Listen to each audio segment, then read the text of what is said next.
O la le faisalamo, o te fia pe a o wala i le kai ao, ua o fōlinga i le makango fia o le akua. A lele ua papale le fuanga le lepa, inga ua mangungu le ko au pa fua malu.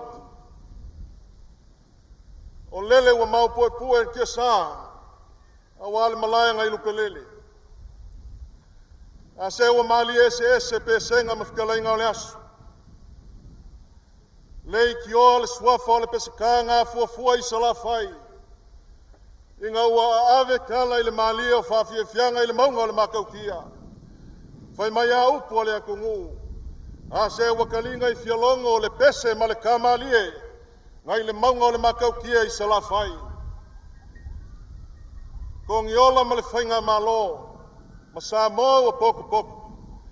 A whai wa e kanga i ula ma o kepa i ula wa makango fielo ulua wha moe. O ke wha mangaku upu a Yesu. Le ai se mea kasi kou ke mawhaia pe a ulei ai. A lea kua wha whikai kele. I loa lofa ma lo wha maongi ia kukuila mangua. Ua se lau ma le iwa kausanga whai paanga ma le malo kele. A o e foe malia le sao le malo. I lo file mbu ma lo manguia.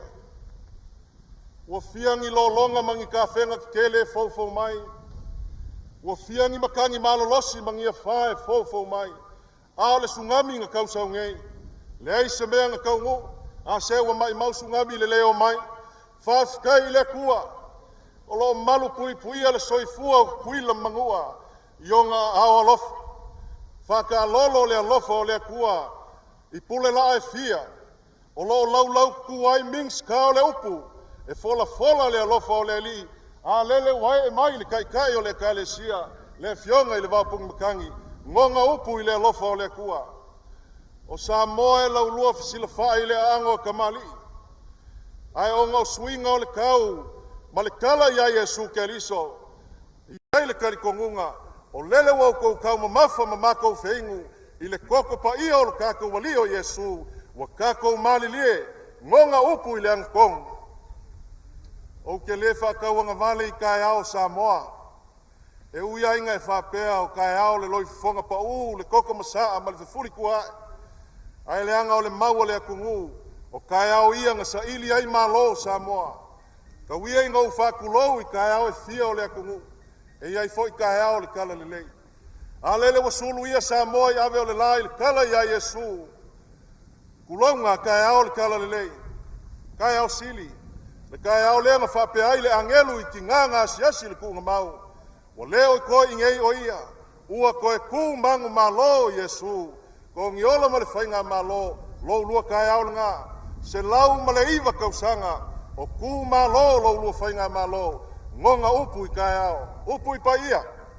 Pa ia ele popo, pa ele solo, pa ia o Samoa wa kaoko.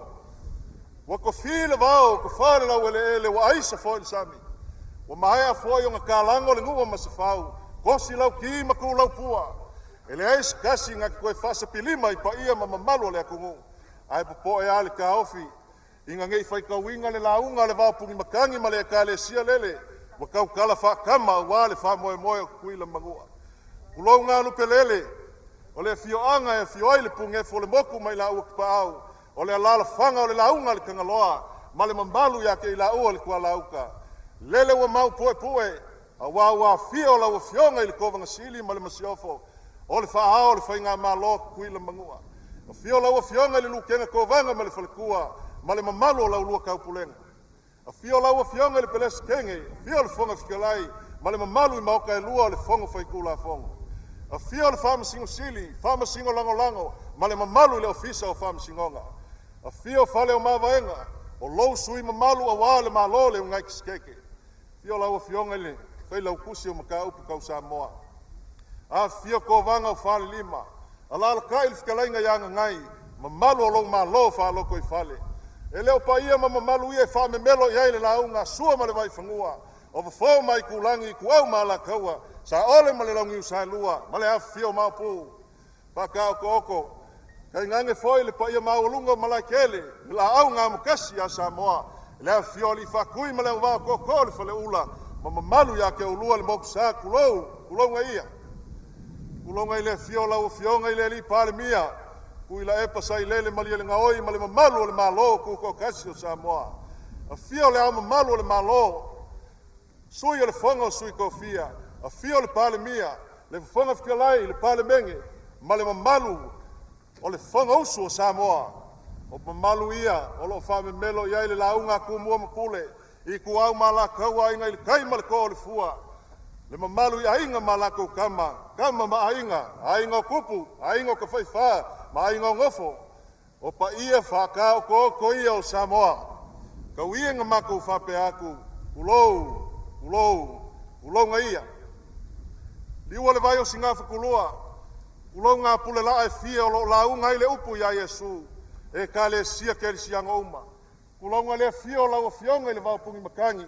o le faao le kale sia ka kolik a fio mai le ku ainga sama le malo le nguo le kua ulo ngai a o le aso o vela pa pu ka ko upu ko ngiola ma le fainga malo la ulua au kalo ma le ko fa lele la ulua fionga le wa yai le avango e kale sia sia ma ko upu a fa yak ko le pulo ma va ku le fa kai kele fa kai la ulua fa lo le wa fio mai le va pungi makangi o le whaao le kalesia ma le kalesia kakoliko. Kasia le wha moe. Whai mai Elia ia Eliseia. Sia se mea ke mangau ki whaia mo oe. Whai mai Eliseia, whaalua mai lau wanganga. O le whinga ngalo le wapungi makangi. Ia whaalua aku le nganga o le akua I lau lua fionga. A wale whakau kainga o le sao kuila mangua. Ia, o le au le wha makawhia le kako wasu. Kako ka whao nye se ia kale loku I le sa. A o le alo aku. Le pa ia o le puleanga sa mo pangopango. Kali lau wala au whaaloalo, e ala I le whawhiawhianga. Pa ia o le kako puleanga, alo ia iau whaiva, whawhiawhia le aso kuila mangua. Soifua. Malo, ia, ka o koia I malai nei li saunoanga whalele I la usunga I le whengai. Ia, le ko foi o le kalesia awa le fio mai o le wao puni matangi, ma le pulenga Samoa. Pe leo le tau fio le ale fala velava malo alo ia yo faiva wale bon na e oli mai kai mi o iluma fai atu sa banka utala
Tailo ai ai a se toa le whainga malo ma whai o nai te isi le poutua pa I le langa.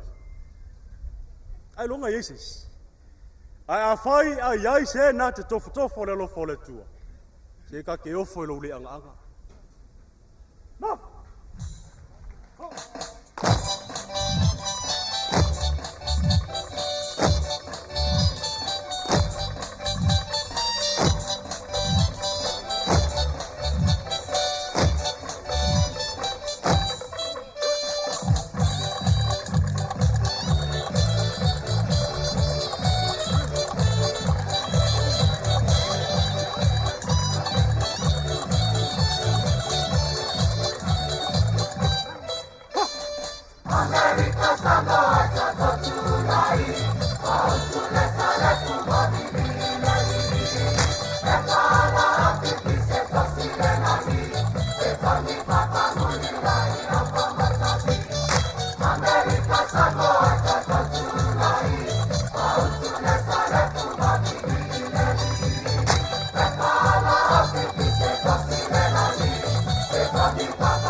Mai le mau wha Samoa i le wha anu pō. O tangaloa langi sa wha tangataina le atu Pasifika. Ai mai le mau a waupuni matangi i le wha anu wau. Le o le atua, le tupu o tupu. Tātou awe le whaktai ma le viinga.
ofi le vaupuni matangi ma le mamalu le kalesia katoli.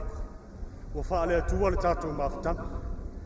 O le ala fo ile ala mātou le o i tai au le atunu. Aisea, langa mau ese ai u whai o le atunu. Ai taua o lea, mātou te whaatalo whaatu, whaaturo watu.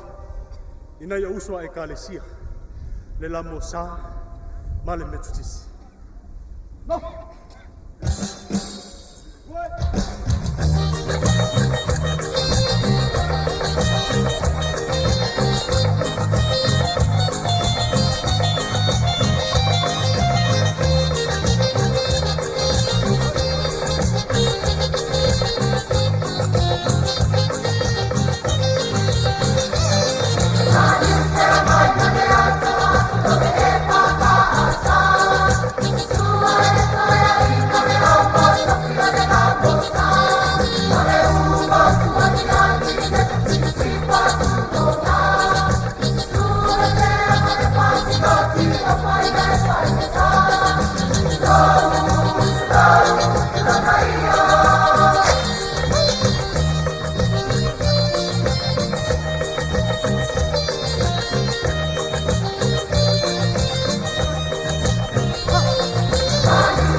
Ele o liloa i le atunu ma le atuloa loa o le laulangi.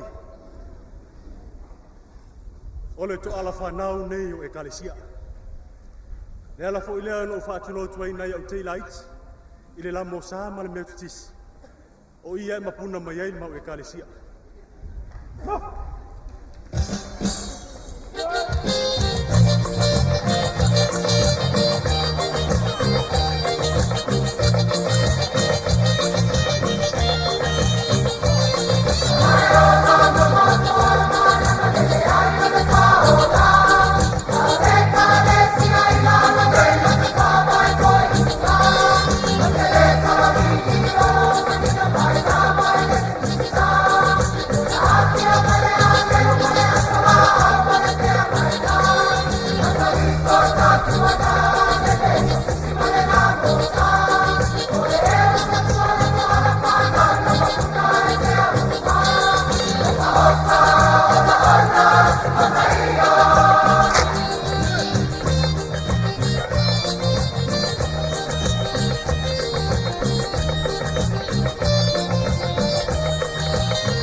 O mai le fa mai sa fa fai le ala o fio. O mai le fa mai o la kor fa o kam. A leo ke ngofo. Leo ke ngofo. O ke musula ka ukala langa ya ka mai ele wori inga. Ko ngiola. Ke lo ele yo ngai kusile ya kia. E sila fia ele milik Samoa. O ko ngiola sa felela mo. Ko ke lo menga. Ko ke lo menga milik Samoa. O kakau kamo stongi sa felela mo. Yo. A fata oto le ala fua. Le la mosa. O Mary lea le masiofo tapa fua lo suafa. Lea sa tawalunga inga la o tau sau nuanga na. O le a finger ko inga lea. O le mefo inga lenga suafa ya Mary ongor kakoriko. Yo. Ai sila fo. Elisabetta, tina Maria. O le suole kakoriko. O le mea la e fia fasao. Le usonga. anga le ko fa fa le lenga mar ko ala fanga ele ma ko banga ko sanga ninge ele ma a o kamangei nga kakalo inga ia manguia la ulongo foi ia ngau fa mangi ngoko ngai a mai al mafkanga ngi ia e pule pe ba ku sia e pele ai Le. na Suanga o le makere au ke makua le kako kako.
Ua whainga kāna ngā mea koe kupu.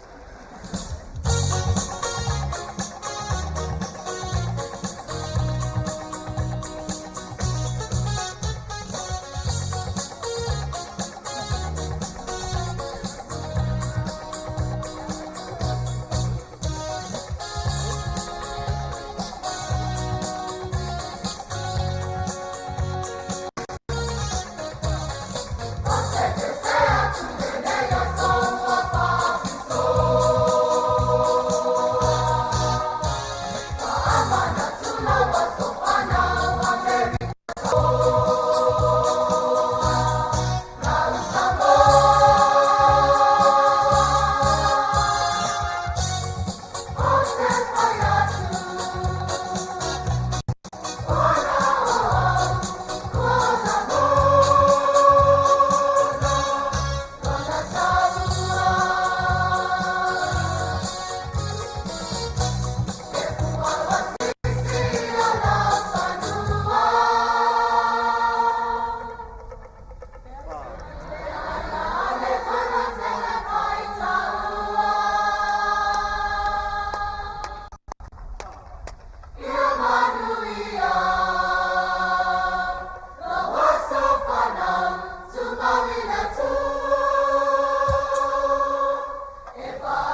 A tonu sa o tō whaafonga inisi o nuu ma au talavou sa fonga ina le pese nei.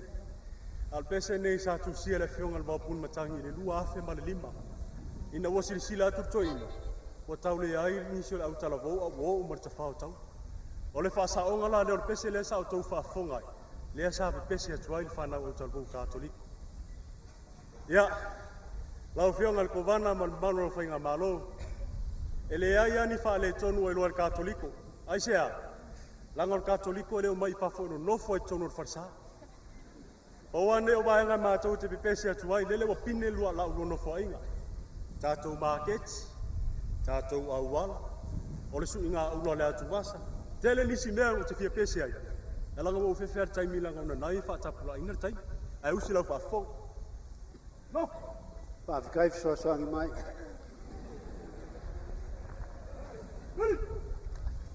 Batia! Batia! No!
Ari mo yang ay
Saya mai las pakpakin mata ngofia nei ka penanga ale pulang Samoa ole mamano le fianga ole bao pu batang lau fianga le kovana pe ana ufa ya tu temi ofano ele manga ole katso se me ai u wana ona ipala nga fau wana ona motu nga af eta oto tu le tofafa uta mar tofafa ut na ona talu sanga eta oto tu ina no. No!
le lea.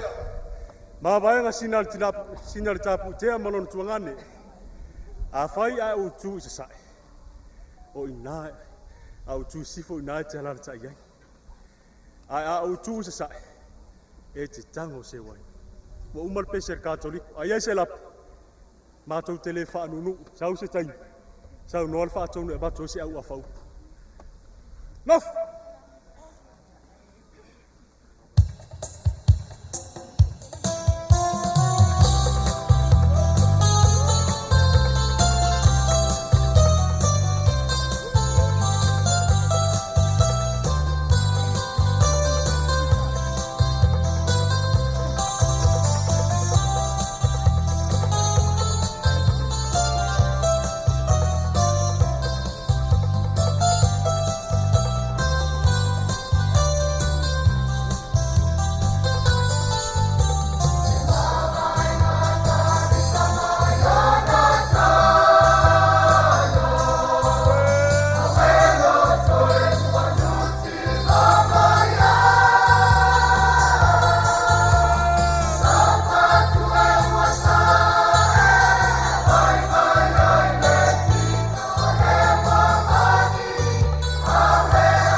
le tātou whainga mālo. Hei hei! Batia! Hei hei! Batia! Hei hei! Batia! No! Ia o mai la ia se tele langa mole nei foi kaimi ma tango pia le fafianga le kalsia ma lo on sai le vera le la E ia ele kali kongunga ele sanga kofia lau fkalainga ngai ele kovanga e fai makai kai o le fa moe moe le anga o lau fa fale upolunga ma lau ko fa ko inga o le wa e sua fa ko inga wa ki ia inga mali ele fa fianga ma lo fa kai o so se fa fianga e ola le pese ko e ola le la au e le mali se va nga ola le pese e pe is kai mi la au ia o mali le o le fa fianga o se saol nga o le fionga le va pung makangi male ka le sia ka ko li koloma pule anga sa mo pango a wale vala au fa alo la fionga le fa au le malo le masiofo ka ingange le malo kuila mangua a fai le kaula ulua sila ia ko fa malie fa lava ele kua wa olea ole aoli oli aku e kaulunga lo lu fa moe valu se fulu male lua tausanga ole fionga ile va pung makang lua se fulu kolu kausanga o ngai le soifua fa le nganga ole pule anga sa mo pango ai mai se foi ki kuila mangua e le fai kau ingai kau sanga e fia nga au ngai le soifua fa le nganga o le fionga le pale mia ma le mamalo sa mo ku ko kas a lele wa fa malo lo mai e le kulolo fua la au le vao e kulolo inga uhangi le makangi ko ngiola ma le malo o le kali fa alo le ale kalesia le wa fio mai le kai o le kalesia e sau ngoa e ka walunga le fa mo o le malo e le masang yai le loko le anga po ele ka ofio le kalesia yon kai o lewa fa fia kupulanga kalavou e ese le pele ya mo signolo kuingi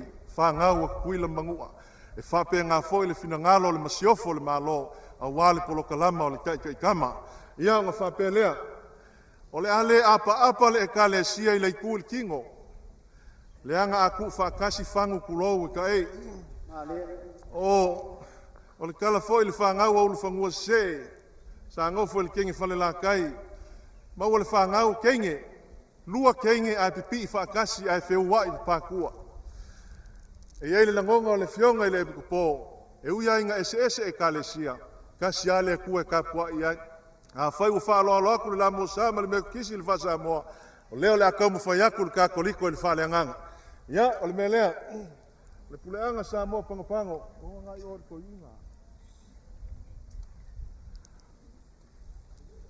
e iai le kalikonguga o le masiofo o le kovanga e laua le losalio auā le maguia o le malo ae faikau e le kovanga le kusipaia o le mea lea o le a faapaia e le kamao le kalesia le kusipaia lea ma le losalio e keu i le maoka i le mauga o alii e pui ai i lou lua maoka sa e ke lua malolo ai auā le alofa o le akua malo le lau mo me alofa ia mo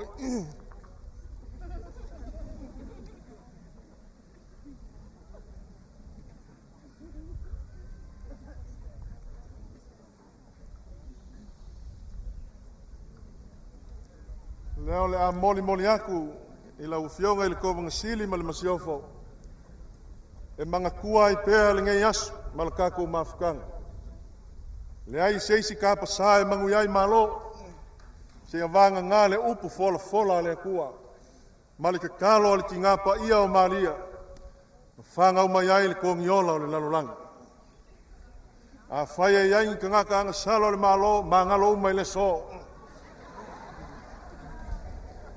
se o mai se patipati mo le whainga mea lofa pa ia i oe o le upu a Paulo se wai a ke niso le tangata fau ia ei kamu ese si kamiki na fatan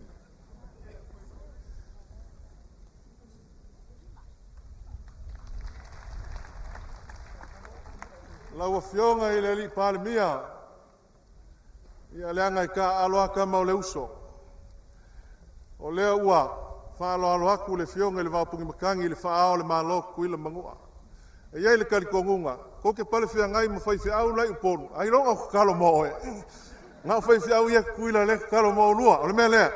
Ole mea alofa lea le fionga le waupungi makangi. Ma le kale sia kakoliko i Samoa pangopango. Pa kasi ma le lamo sa ma le mea kukisi. Ole kusi sa le ngao upu o le ali.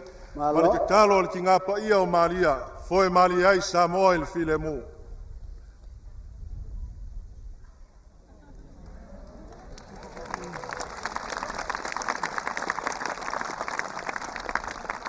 Malelenga lama kupo Samoa, uli fao mamalu Samoa, faea mamalu o le akua. Faka oko faka o Samoa, faku faka o le akua. Lele wa fa malo mai le au nga le akua o le waupungi makangi, o le fao o le kalesia. Samoa wa poko o au mea pa ia. Kausi ai o kupu mau kamali. Lele wa e fae iao le kalesia le akua, wao iai o mamalu. Le melea, le pule angai Samoa pangopango. Sa ili ku mua mapule. A mia le ku veo le ku iakua. Se ia mamangu ai le faao le kalesia. Mai le ula. O au mea singa ia. A fai mongi upu o Samoa. Lea ua fae iao fai fe au. Tausi ai lau soifua vale anganga.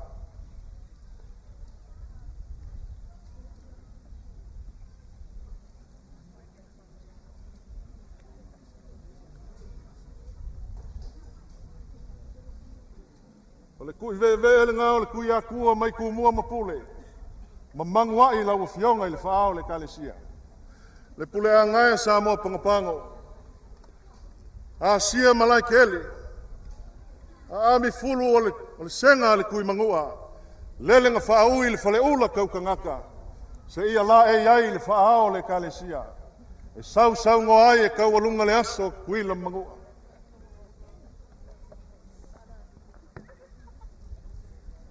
O fulu ngao le senga le kui mangua. Mo faau i le fale ula kaukangaka. La e iai lau fionga i le kai o le kalesia.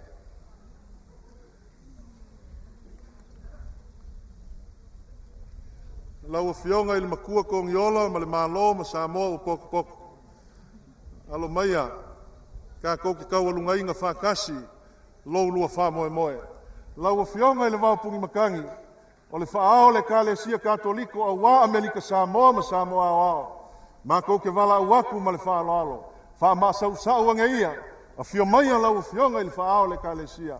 Sau ngoa, kaualunga le salau ma le iwa kausanga, o le alofa o le akua ia kuila mangua malo la whainga malo. Ia, kaku o whai pese, pusu se pese marie.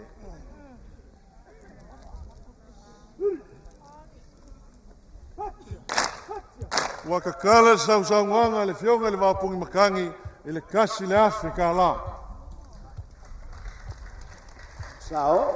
Mako ke le so ngao ngisi ngumela, kasi ale akua, kasi foi le afe.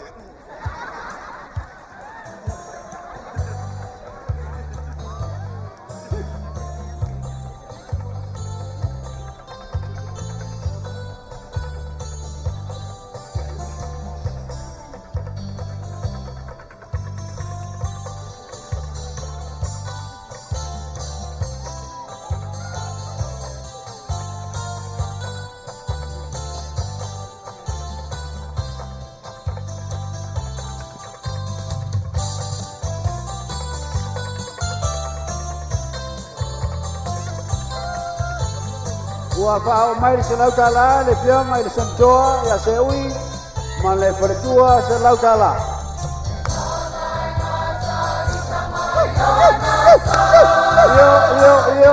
Io.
sao le kalesia lau ftelenga ngai ia le manguia o le akua I pā o Amerika Samoa malanga whainga malo soifua mai a manguia leas.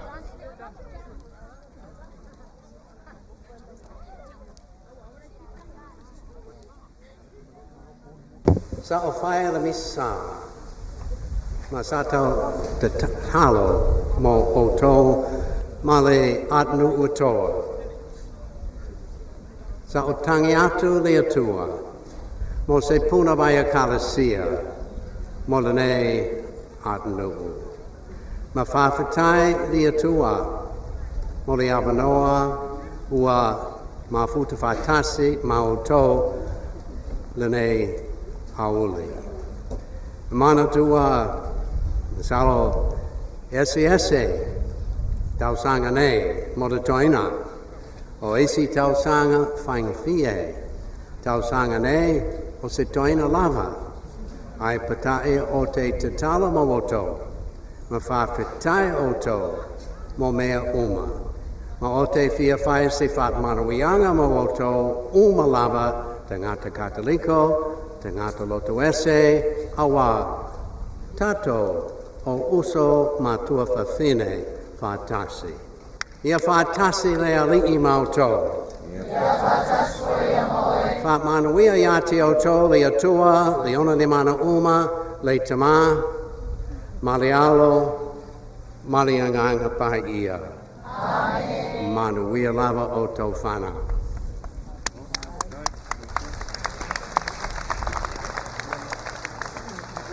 Vamos!